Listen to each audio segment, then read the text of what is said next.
अगर आपका घर का खिड़की और दरवाजा खुलने में दिक्कतें आ रही है, दीवार में क्रैक दिख रहा है, छत में क्रैक दिख रहा है, फ्लोर में क्रैक दिख रहा है और साथ ही साथ आपका बिल्डिंग जो है थोड़ा सा झुक गया है, तो सावधान हो जाइए। ये 5 लक्षण बताता है कि आपका घर में बहुत बड़ी समस्या आ गई है। अब ये समस्या क्या है, जरा गौर से सुनिएगा और वीडियो को लास्ट तक देखिएगा। और लोग कहां पे गलती कर देते हैं, फिर बाद में ये जब 5 लक्षण सामने आता है तो उस समय वो खोज ही नहीं पाता है कि भाई ये प्रॉब्लम हुआ तो हुआ कहां से। हम तो घर अच्छा से बनाए, हम तो सब कुछ ठीक किए, तब भी प्रॉब्लम कैसे आ गया। चलते हैं, देखते हैं। ये 5 लक्षण अगर आ गया है तो मतलब ये हो गया कि आपका जो है फाउंडेशन फेल्यूर, मतलब खराब हो गया। अब ये फाउंडेशन में प्रॉब्लम कैसे आता है और इसका समाधान क्या है, इन्हीं के बारे में आज हम डिस्कस करेंगे। अब बात करते हैं कि भाई आखिर ये प्रॉब्लम कहां से आया। पहला है कि भाई अगर मतलब कि फाउंडेशन का फेल्यूर होने का क्या रीजन है और इसका क्या सॉल्यूशन है। पहला सबसे इंपॉर्टेंट चीज, प्लिंथ बीम जो है नॉट प्रोवाइड। आप अपने घर में कुछ पैसा बचाने के चक्कर में प्लिंथ बीम नहीं दिए, तो उसके वजह से भी ऐसा होता है, क्योंकि आपका फ्लोर लेवल में सारा कॉलम एक दूसरे से टाई होना चाहिए, बंधा होना चाहिए, और ईंट का लोड जो है उसी बीम पे आना चाहिए। अगर नहीं दिए हैं तब जाकर के आपका जो है ये प्रॉब्लम आएगा। बहुत लोग ये बोलते हैं कि सर हम बाहर दे दिए, अंदर अंदर नहीं दिए, तब देखिए उसमें भी समस्या आएगा। इसलिए हर जगह जहां जहां पे आपका दीवार आ रहा है घर का, वहां वहां आपको प्लिंथ बीम, जिसको हम लोग टाई बीम भी बोलते हैं, उसको देना ही है। ये ध्यान में लेकर चलिएगा। दूसरा है कि बैड क्वालिटी मटेरियल। अब भाई क्या बैड क्वालिटी मटेरियल इफेक्ट पड़ सकता है क्या बिल्डिंग को? हाँ, क्यों नहीं पड़ेगा भाई। अगर आप बालू का क्वालिटी अच्छा नहीं लाएंगे, उसमें ज्यादातर सिल्ट मिला रहेगा, मतलब चिकनी मिट्टी टाइप का जो होता है, उसके वजह से भी ऐसा होता है। वो आपका जो कंक्रीट का बॉन्डिंग ठीक से नहीं हो पाएगा। और अगर आप जो है सीमेंट की बात करते हैं, सीमेंट अगर आप जो है खराब सीमेंट इस्तेमाल कर लेंगे तो उसके वजह से भी जो है फाउंडेशन में दिक्कतें आएंगी। तो ये चीज क्लियर हुआ कि नहीं हुआ। और सरिया भी अगर आप सस्ता इस्तेमाल करेंगे तब भी दिक्कतें आएंगी और फाउंडेशन क्रैक हो जाएगा। और साथ ही तीसरा है डेप्थ ऑफ फाउंडेशन। ये जरूरी है कि भाई जितना मंजिल का आप घर बना रहे हैं उसी हिसाब से फाउंडेशन का डेप्थ होना चाहिए। अगर नहीं कर रहे हैं तब ये समस्या आएगा। आप सोचेंगे कि बहुत ठेकेदार लोग क्या करता है, 2 से 3 फीट डेप्थ करेगा, बोलेगा हो गया, और फिर क्या होगा कि भाई फाउंडेशन सॉइल सेटल हो जाएगा, फाउंडेशन भी सेटल हो जाएगा और पूरा जो है ये दिक्कतें आएगी, आपका बिल्डिंग में दरारें आ जाएगी। चौथा, न्यू बिल्डिंग कंस्ट्रक्शन बाय नेगोर। पड़ोसी अगर आपके घर के बगल में नया बिल्डिंग बना रहा है, उससे भी दिक्कतें आएगी। आप बोलेंगे सर उससे क्या दिक्कत आएगी?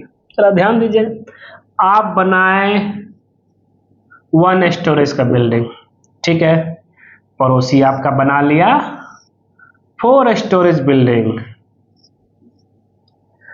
अब पहला तो दिक्कत कहां आएगा, जब ये वाला एक्सपेंशन करेगा अपना फाउंडेशन, आपका फाउंडेशन यहां है मान लिया जाए, ये वाला जब एक्सपेंशन करेगा फाउंडेशन के लिए, तो आपका फाउंडेशन एक्सपोज हो जाएगा और मिट्टी यहां से जो धंसना शुरू हो जाएगा, इसके वजह से भी क्रैक आता है। या नहीं तो आप जो है सोच लिया हम 1 मंजिल के हिसाब से जो है बना लिए, तो जितने भी लोड आपका बिल्डिंग का आ रहा है सॉइल के ऊपर, आपका तो उतना ही आ रहा है, लेकिन 4 स्टोरेज बिल्डिंग का जो लोड इस सॉइल पे आ रहा है उसके वजह से सॉइल हल्का सा सेटल होता है। सेटल जैसे हुआ तो इधर सॉइल सेटल हुआ, तो ये इस पे भी इफेक्ट पड़ेगा, तो आपका बिल्डिंग टेढ़ा हो जाएगा। इसलिए हमेशा याद रखिएगा, जब भी कभी आप घर बना रहे हैं फाउंडेशन मजबूत कर दीजिए, कि अगर बगल वाला अगर 4 मंजिल 5 मंजिल भी बनाएगा ना, तो आपका बिल्डिंग में कोई इफेक्ट नहीं पड़ेगा। एक चीज यहां तक क्लियर हो गया कि भाई फाउंडेशन न्यू बिल्डिंग अगर बन रहा है उसके वजह से कभी कभी तो कैसा होता है कि भाई लोग बगल में बेसमेंट बना देता है, अब और आपका जो 3 फीट नीचे बस डेप्थ है, वो बेसमेंट बनाया और बेसमेंट के लिए 10 फीट नीचे गड्ढा खोद दिया, तो आपका बिल्डिंग एक साइड जो है गिरना शुरू हो जाता है, क्रैक होना शुरू हो जाता है, झुकना शुरू हो जाता है। ये ध्यान में रखिएगा। कभी कभी 5वां पॉइंट है पाइप लीकेज। आपका प्लम्बर प्लम्बिंग काम करके चला गया, फ्लोर होकर पाइप गया हुआ है, चाहे अंदर वाला पाइप हो बाहर वाला पाइप हो, चाहे पानी का इनलेट आउटलेट जो भी हो, तो अब पाइप लीकेज है, वो पानी क्या करेगा, पूरा आपका जो है फाउंडेशन के अंदर फैल जाएगा, उससे भी जो है फाउंडेशन सेटल होने का चांस होता है। अब आगे बात करें, छठा है टेम्परेचर चेंज। ज्यादातर आप देखते होंगे जब टेम्परेचर चेंज होता है ना, उस समय भी बिल्डिंग सब में दरारें आ जाती है। एक तो टेम्परेचर चेंज होने की वजह से आपका ब्रिक वर्क में क्रैक होता है, दूसरा क्रैक ये भी होता है कि अगर हम बात करें समर सीजन में, समर सीजन में आपका मिट्टी जो है वो क्या होता है, स्प्रेड करता है, और विंटर सीजन में या समर में स्प्रेड, विंटर में क्या होता है, श्रिंकेज करता है, और रेनी सीजन में क्या होता है आपका जो ये मड मतलब दलदल, मड बॉग मतलब दलदल टाइप का हो जाता है। अब अगर फाउंडेशन के नीचे का मिट्टी गर्मी ठंडा बरसात में अगर ऐसा होते रहे तो वो सेटल होगा कि नहीं होगा, बताइए। समर में बढ़ा, विंटर में श्रिंकेज कर गया, और रेनी में जब दलदल कर गया। अब मैं ऐसा क्यों बोला, जब घर के बाहर जब निकलते होंगे, घर के बाहर का मिट्टी पूरा दलदल हो जाता है, तो वही पानी तो आपका फाउंडेशन में जा रहा है ना, तो फाउंडेशन डेप्थ स्ट्रॉन्ग कीजिए तो सब समाधान हो जाएगा। 7वां पॉइंट है ट्री रूट। ये बहुत इंपॉर्टेंट पॉइंट है। मैं ऐसा क्यों बोल रहा हूं, आप जहां घर बनाए हैं उसके बगल में एक बड़ा सा गाछ है, ट्री है, वो ट्री क्या करेगा, आपका फाउंडेशन या फ्लोर में घुस करके जो उसका रूट जो है उसको, जैसे रूट तो बढ़ते जाता है, उसको रोक ही नहीं सकते, वो क्रैक डेवलप करते जाएगा। तो ये जानकारी रहना चाहिए। अगर आपके घर के बगल में कोई ट्री, उसको काट दीजिए और उसमें नमक डाल दीजिए, जिससे कि उसका जड़ पूरी तरह से सूख जाए। अब 8वां पॉइंट है डस्ट अंडर फाउंडेशन। अब कभी कभी क्या होता है कि हम लोग इस चीज को नजरअंदाज करते हैं, जब एक्सप्रेशन का काम करते हैं ना, उसके नीचे जो है कचरा बहुत सारा मेटेरियल पड़ा रहता है, हम क्या करते हैं उसी के ऊपर फाउंडेशन बना देते हैं, तो उसके वजह से भी जो है क्रैक फाउंडेशन सेटल होता है और बिल्डिंग क्रैक होता है।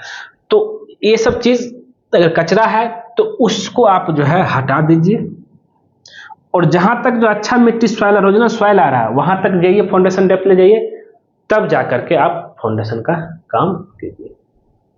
ठीक है दोस्तों, तो दोस्तों ये था आपका बहुत ही जो है इंपॉर्टेंट जानकारी। अगर ये लक्षण दिख रहा है, ये 5 लक्षण, तो सावधान हो जाइए, नहीं तो बहुत ज्यादा परेशानी का सामना करना पड़ेगा। दोस्तों उम्मीद करते हैं वीडियो आपको जरूर पसंद आया होगा। अगर पसंद आए जरूर इसको लाइक कीजिए, शेयर कीजिए, कमेंट कीजिए, और खास करके हमारे चैनल को सब्सक्राइब कर दीजिए, क्योंकि जैसे ही आप हमको सब्सक्राइब करेंगे उसके बगल में बेल आइकन बटन सब क्लिक कर देगा। उससे बेनिफिट बस होता है, जब सिविल इंजीनियर दीपक कुमार को नया वीडियो आपके लिए लेके आएगा, सबसे पहले आपके नोटिफिकेशन में देखेगा। वीडियो पूरा देखने के लिए धन्यवाद दोस्तों।